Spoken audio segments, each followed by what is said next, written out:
भी नारा प्रधानमंत्री ने दिए 2012-13-14 में, ठीक उसके विपरीत काम किया उन्होंने। जैसे 2 करोड़ युवाओं को रोजगार देने की बात थी, 10 साल में 20 करोड़ युवाओं को रोजगार देना था, इन्होंने 1 करोड़ युवाओं को रोजगार नहीं दी। बहुत हुई महंगाई की मार, आओ भगाए भाजपा सरकार। 400 रुपए के सिलेंडर 1200 रुपए हो गई।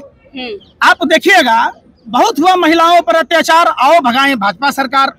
एक निर्भया कांड में कितना देश उद्वेलित हुआ, निर्भया को इंसाफ मिला, सिंगापुर तक की इलाज की व्यवस्था हुई। तो क्या भारतीय जनता पार्टी के नेताओं को पूर्ववर्ती सरकार से यह नहीं सीखना था?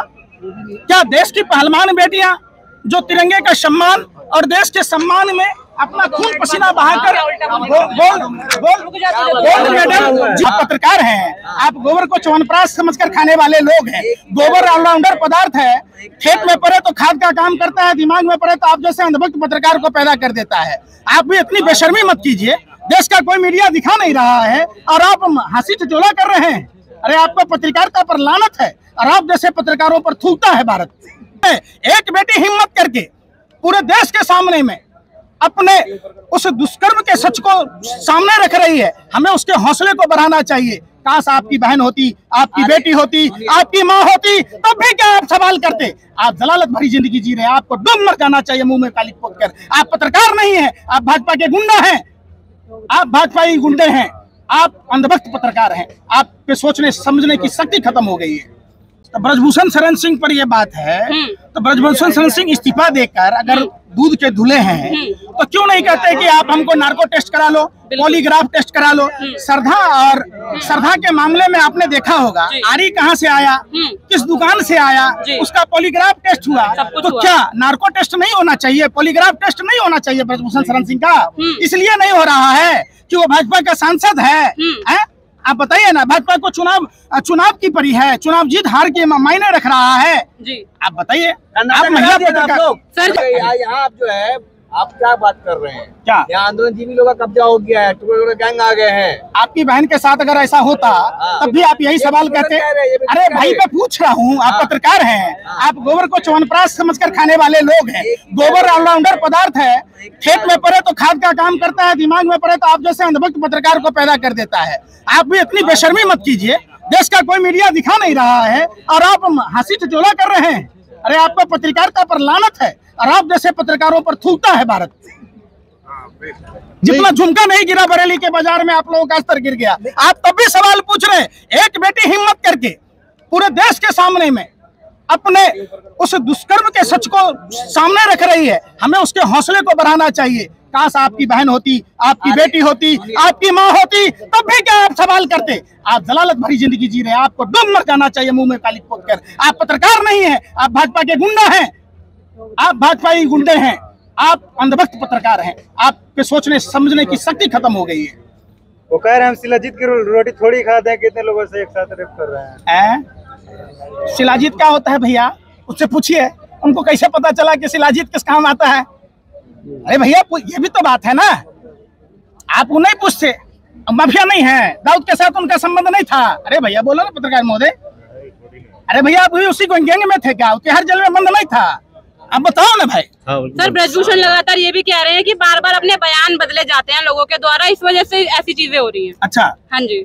तो ब्रजभूषण शरण सिंह पर यह बात है, तो ब्रजभूषण शरण सिंह इस्तीफा देकर अगर दूध के धुले हैं तो क्यों नहीं कहते कि आप हमको नार्को टेस्ट करा लो, पॉलीग्राफ टेस्ट करा लो। श्रद्धा के मामले में आपने देखा होगा, आरी कहाँ से आया, किस दुकान से आया, उसका पॉलीग्राफ टेस्ट हुआ। तो क्या नार्को टेस्ट नहीं होना चाहिए, पॉलीग्राफ टेस्ट नहीं होना चाहिए ब्रजभूषण शरण सिंह का? इसलिए नहीं हो रहा है कि वो भाजपा का सांसद है। आप बताइए ना, भाजपा को चुनाव की परी है, चुनाव जीत हार के मायने रख रहा है जी। आप बताइए, आप महिला पत्रकार। सर जब पहलवान बेटियों की बात ही नहीं सुनी जाती है, आपको क्या लगता है देश की आम बेटी की बात सुनी जाएगी देश में कि नहीं सुनी जाएगी? बिल्कुल, जो भी नारा प्रधानमंत्री ने दिए 2012-13-14 में, ठीक उसके विपरीत काम किया उन्होंने। जैसे 2 करोड़ युवाओं को रोजगार देने की बात थी, 10 साल में 20 करोड़ युवाओं को रोजगार देना था, इन्होंने 1 करोड़ युवाओं को रोजगार नहीं दी। बहुत हुई महंगाई की मार, आओ भगाए भाजपा सरकार। 400 रुपए के सिलेंडर 1200 रुपए हो गई। आप देखिएगा, बहुत हुआ महिलाओं पर अत्याचार, आओ भगाए भाजपा सरकार।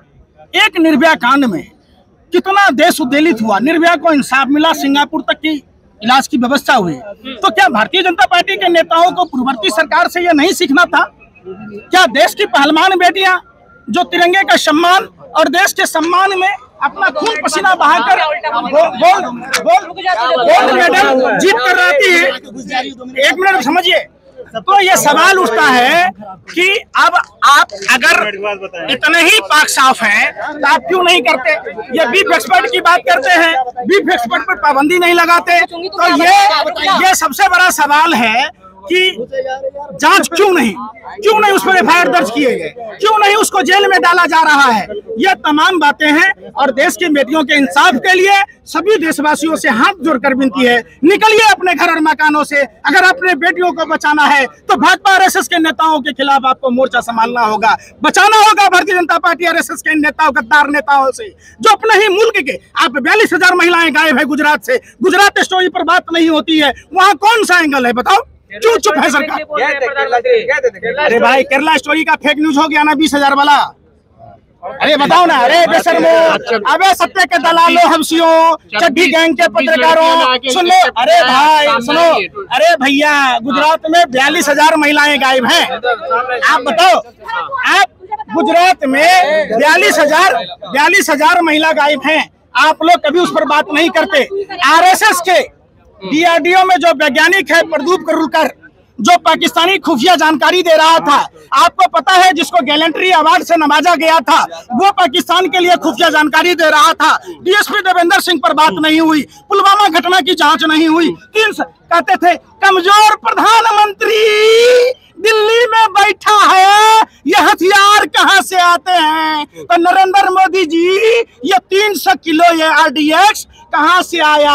50 किलो जेलेटिन कहां से आया? ये कार कहां से आई? ये तो बता दो।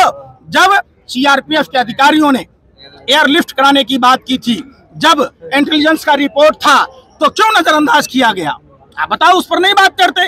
आप कानपुर की घटना पर आपसे पाकिस्तान और श्रीलंका का क्या हाल है? इंडिया को बचा रखा है मोदी जी ने। अच्छा, आप पाकिस्तान में रहते हैं क्या? इंडिया में रहते हैं। आप इंडिया की चिंता करो ना, बात कानपुर की नहीं कर रहे, काबुल की कर रहे हैं।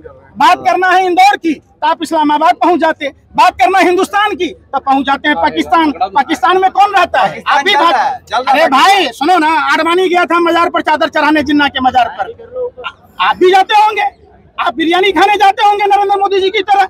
आप हिंदुस्तान के पत्रकार हैं, आप बेशर्मों को इतना भी शर्म नहीं है कि आप हिंदुस्तान की बात कीजिए। अरे हिंदुस्तान की बेटी, अरे सुनो ना, आप जैसे पत्रकारों ने देखा है देश ने, आप जैसे पत्रकार जो भाजपा कार्यालय में कई तथैया नाच रहे ना घाघरा चोली पहन के, उनकी बदौलत है। ये पाकिस्तान की बेटियां नहीं है, ये हिंदुस्तान की बेटियां हैं और ये हिंदू समाज की बेटियां हैं। आप अगर इतना ही चिंतित है तो आप इनको इंसाफ दिलाइए, आप उसकी बात नहीं करेंगे। अरे बेशर्मो, सत्ता के दलालों, हवसियों, शर्म करो, डूब मरो। आपकी बेटियां होती, आपकी बहन होती, तब भी आप पाकिस्तान का नजारा दिखा रहे होते क्या? पाकिस्तान का कनेक्शन है आपका, आप जरूर आरएसएस के कार्यालय जाते होंगे। अरे आप वही, आपके बाप दादाओं ने गोरे अंग्रेजों की मुखबरी की और आप पाकिस्तान की जासूसी करने वाले प्रदीप कल्लूकर के भाई लगते हैं।